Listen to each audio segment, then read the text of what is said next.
A gente abriu falando de lulismo, dá claro pra gente falar do bolsonarismo e do ungido pelo Jair Bolsonaro ao seu herdeiro político, ao seu herdeiro do espólio para 2026, já que ele está inelegível até 2060. O Flávio Bolsonaro, você coloca Dois para o sempre. Flávio, o Reinaldo, isso, na sua coluna de domingo, Isso. uma expressão super curiosa que, claro, você vai explicar pra gente agora melhor, que é que o Flávio precisa ser desentranhado. E acho que é interessante de te perguntar também se você acha que o Flávio tá jogando parado ainda. É mais ou menos isso que você quer dizer? São desentrañar de um historiador português fantástico chamado José Matoso, né, que ele disse que a função do historiador, a gente não é historiador, a gente é jornalista, mas às vezes a gente faz história também no sentido de a gente estar relatando as coisas, né? É preciso desentranhar o que ele chama fatos potenciais, né, da realidade.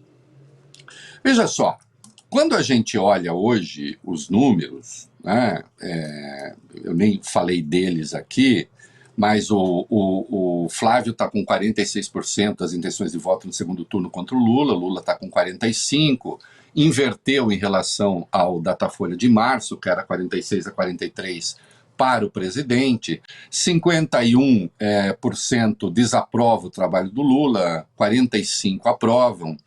Eu te diria, de saída, se você pegar o Bolsonaro em maio de 2022, o Jair Bolsonaro estava pior do que o Lula, bem pior, e, no entanto, a diferença entre eles foi de 1,8 ponto, né?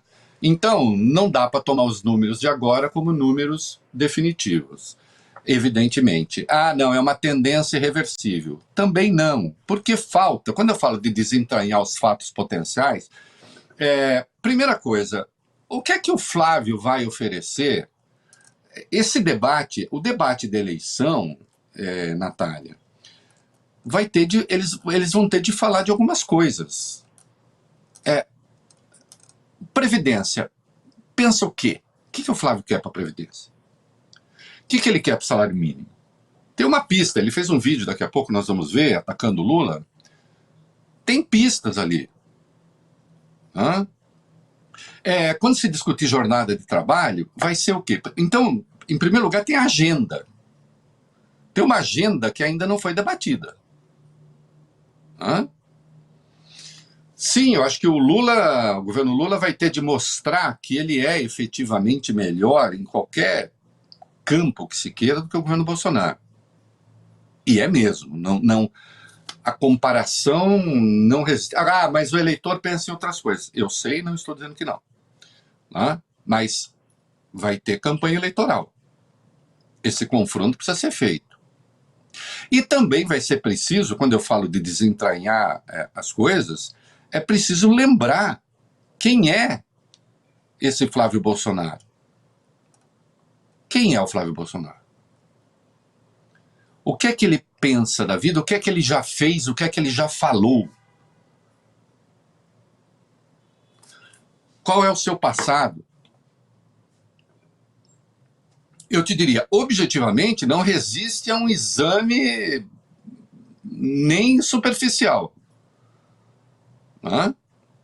Agora, tudo depende também de ajustar o tom da campanha, de fazer a coisa certa, de não cometer alguns erros primários. Eu acho, por exemplo, que o ataque, a crítica que o Lula fez ao Supremo, de algum modo tentando entrar na pista da extrema-direita que está batendo muito o Supremo, eu acho, por exemplo, um erro. Expliquei aqui, é um erro até físico, segundo a lei de Newton. Se você põe uma locomotiva a mais no trem da direita, fica mais forte para puxar o trem. Não adianta, essa agenda não é a agenda dos progressistas. O que precisa trazer é o Flávio para aquilo que é a sua história. Para aquelas que são suas escolhas. É preciso trazer o bolsonarismo para aqueles que são os resultados efetivos que eles produziram. E aí, o resultado para eles é um resultado muito ruim, efetivamente, né? Agora, o PT vai saber fazer isso? Eu não sei. Tomara que sim. Tomara que sim, que eu digo, porque a campanha, ela tem de ser... nós precisamos de mais clareza no debate. Há muito pouca clareza ainda no debate, né? Então, eu espero que saibam, né? Então, é preciso ligar o Flávio à sua própria biografia, né? E é preciso chamá-los para o debate real. Quando o Flávio acusa o governo de gastar demais, eu quero saber gastar de menos em quê? Onde é que vai ser feito o corte? Até outro dia nós tínhamos economistas importantes dizendo que o salário mínimo tem que ser congelado apenas com a correção da inflação por 6 anos. Eu pergunto, Natália, isso vai ser dito na campanha? Cortar gastos é cortar gasto em saúde? Isso vai ser dito em campanha? É cortar gasto em educação? Isso vai ser dito em campanha? Então vamos trazer o debate para o mundo real e aí a gente vê o que acontece então. É isso que eu chamo de desentranhar. E desentranhar, então, na expressão do historiador português, desentranhar os fatos potenciais. O que são fatos potenciais? É aquilo que está dado na realidade, mas que está, de algum modo, coberto. E aí, o Flávio ajuda bastante. Ele fez um vídeo que é bastante sensacional, nós vamos ver daqui a pouco. Mas antes, acho que tem um númerozinho aí sobre Bolsonaro que interessa a gente lembrar. Vamos lá. A gente vai seguir falando da Datafolha, né? Porque a pesquisa divulgada ontem aponta que 59% afirmam que o Jair Bolsonaro deveria cumprir pena na casa dele em vez de voltar à prisão, né? Ele estava agora na Papudinha, antes de voltar para casa, de passar pelo hospital e tudo mais. Outros 37% dizem que o ex-presidente deve voltar à prisão, enquanto 5% não souberam responder. A margem de erro da pesquisa é de 2 pontos percentuais, para mais ou para menos, o Reinaldo. Veja só, você tem aí, que importância tem isso? O Flávio disse no sábado, no Rio Grande do Sul, que ele vai subir, ele vai ganhar e vai subir a rampa com o pai. Como vai ser feito, não tem ideia. Né? Ele deve saber. Não sei se ele já vai atropelar o Supremo, porque aí nós temos uma outra questão, ainda ligada a desentranhar o Flávio. O Flávio, no dia 14 de junho, deu uma entrevista à Folha e disse que, vencendo alguém do campo deles, vai ter indulto ou encaminhar anistia via Congresso, e que se o Supremo declarar inconstitucional, e é inconstitucional, a solução vai ser imposta à força. Isso é promessa de golpe. Não é? A gente vê que a população como um todo, né, ou apoia a domiciliar.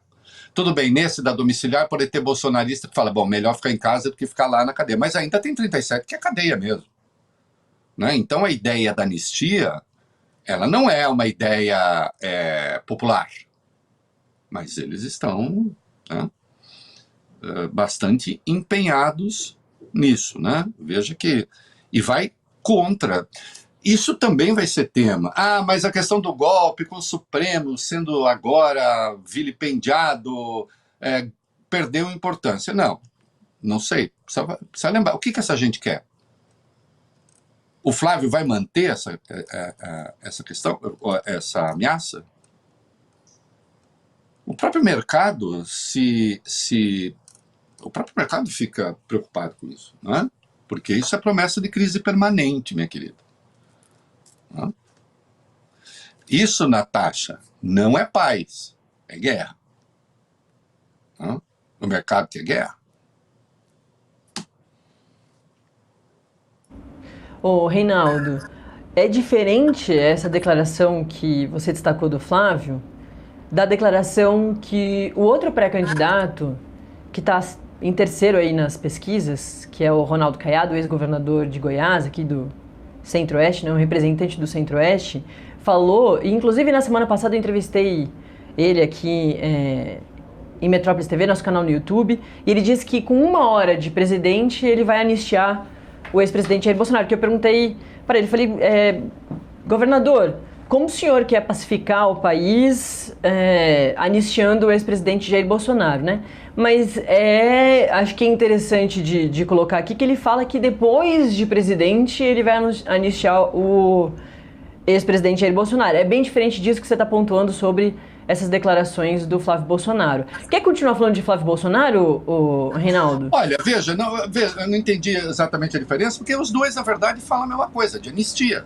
Né? Ou de anistia, a Lília está falando, é Natália, não Natasha. Foi a brincadeira que eu fiz, porque Natasha é o apelido em russo de guerra e paz. Não estou cagando. Não, a gente está se entendendo aqui, Reinaldo. Veja, o Caiado, em muitos aspectos, é um candidato à direita do próprio Flávio. Outro dia eu analisei aqui a fala dele. Ele falou que ele vai tratar o povo brasileiro como se fosse seu paciente. O povo não é um doente. Pode ter várias doenças, mas politicamente ele não é nosso médico. A ideia de que o povo é um coitado, destituído de vontade, que padece de vários males e que precisa de alguém para corrigir e para...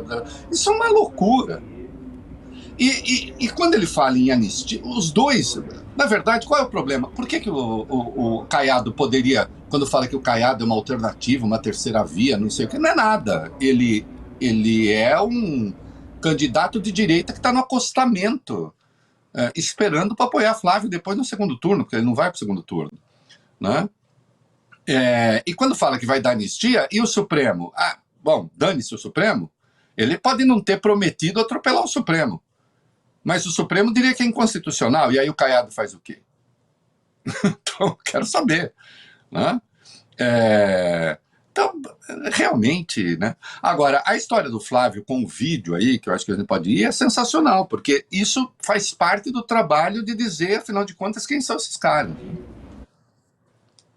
Ao mesmo tempo que, Reinaldo, eu fico me perguntando, né? A gente tá brincando aqui com é fã ou hater, porque aqui, agora a gente está falando sobre o Flávio Bolsonaro indo bem, jogando parado.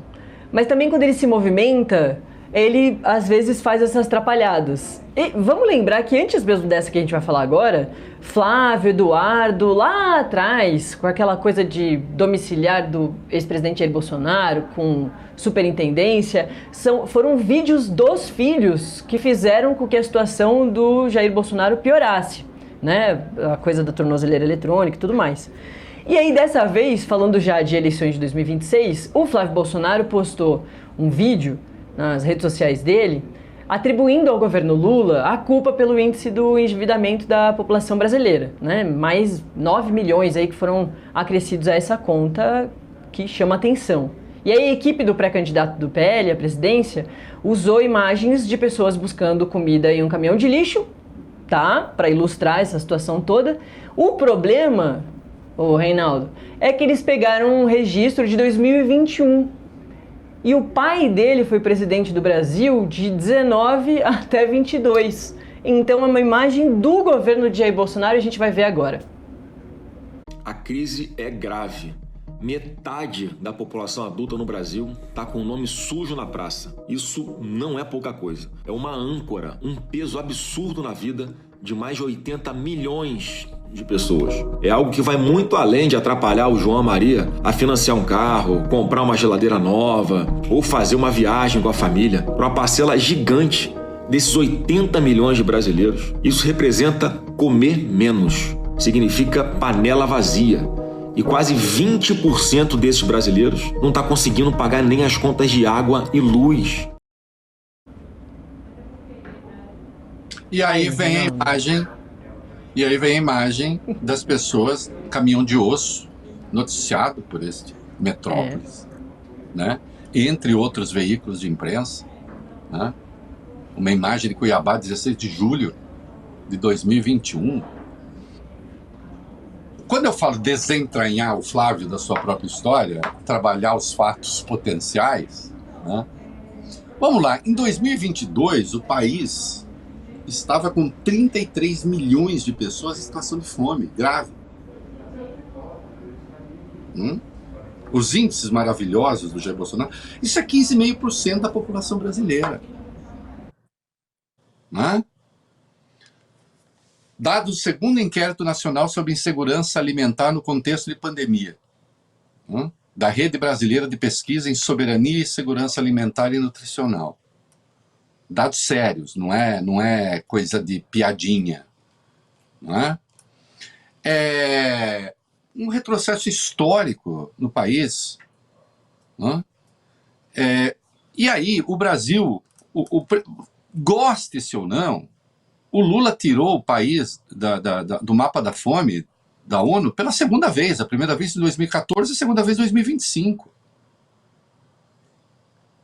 Entre fim de 2020 e início de 2022, 14 milhões de novos brasileiros entraram em situação de fome. Carência alimentar, quer dizer, que não tem uma alimentação regular todos os dias, atingia 58,7%. Aí o Flávio vem falar o quê? O presidente Lula, veja você. E aí mostra o mapa, mostra o pessoal pegando osso em caminhão. O pessoal pegando osso em caminhão era do governo do pai dele. Então, assim, nessa área, que peso vai ter a verdade? Eu não sei, mas ela vai ter de ser dita. Ela vai ter de ser dita.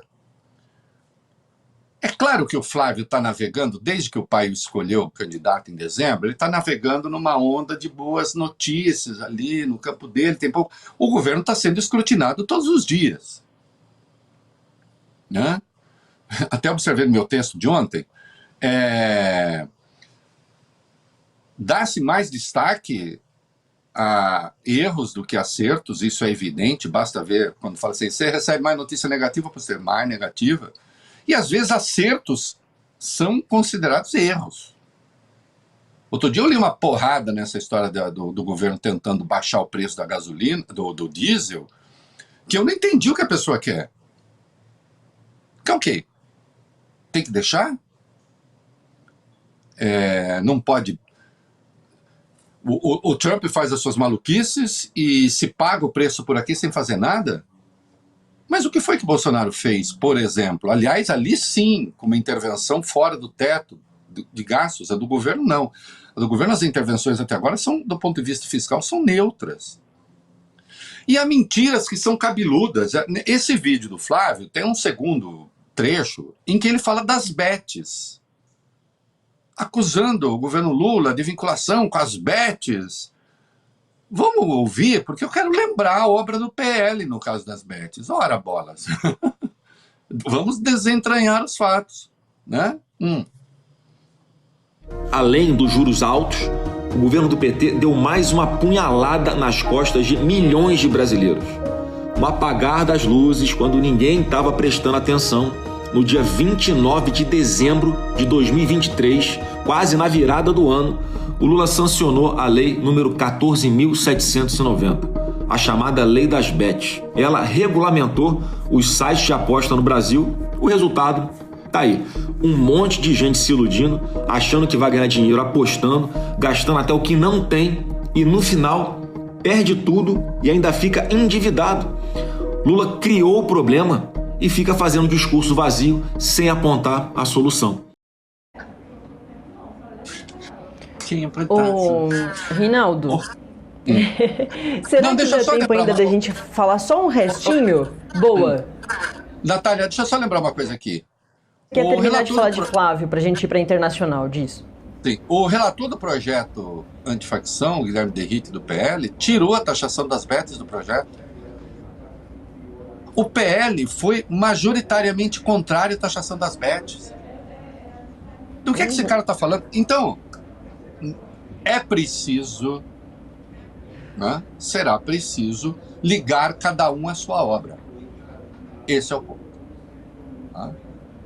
E é isso que eu chamo de desentranhar e tratar dos fatos potenciais.